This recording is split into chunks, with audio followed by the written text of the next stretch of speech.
गुस्से में बोले गए शब्द दूसरों के दुख पहुंचाते हैं। गुस्से की वजह से हमारी सोचने समझने की शक्ति कमजोर हो जाती है। इसी वजह से काफी लोग गुस्से में ऐसे शब्द बोल देते हैं जिनके लिए बाद में पछतावा होता है, लेकिन मुंह से बोले गए शब्द वापस नहीं आते हैं। इसीलिए बोलते समय बहुत सतर्क रहना चाहिए। ये बात हम एक लोक कथा से समझ सकते हैं।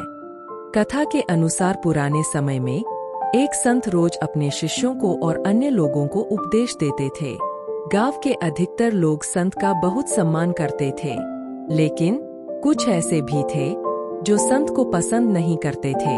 एक दिन संत से जलने वाला व्यक्ति उनके आश्रम में पहुंचा और सभी लोगों के सामने संत का अपमान करने लगा, लेकिन संत ने उसे पलटकर कुछ भी नहीं कहा।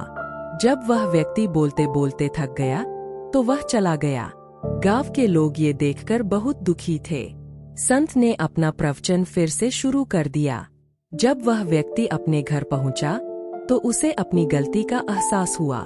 वह अगले दिन संत के आश्रम पहुंचा और उनसे माफी मांगने लगा। संत ने उससे कहा कि एक काम करो, आश्रम में पक्षियों के कई पंख बिखरे हुए हैं, उन्हें इकट्ठा करके यहाँ ले आओ। उस व्यक्ति ने तुरंत ये काम शुरू कर दिया। कुछ देर बाद वह पंख लेकर आ गया। संत ने उससे कहा कि अब ये पंख अपने नगर के बीच में रखाओ। वह व्यक्ति संत की आज्ञा मानकर नगर के बीच में पहुंचा और सभी पंख रखकर संत के पास पहुंच गया।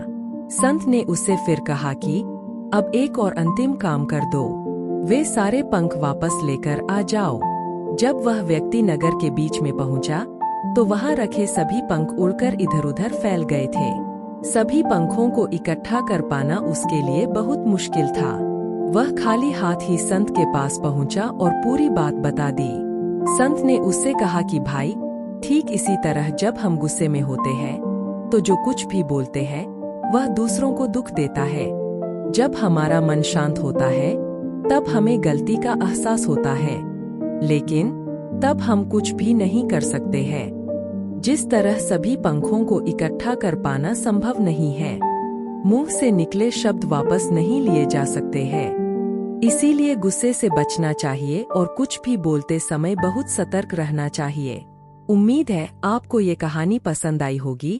आज की कहानी में बस इतना ही। तब तक के लिए धन्यवाद।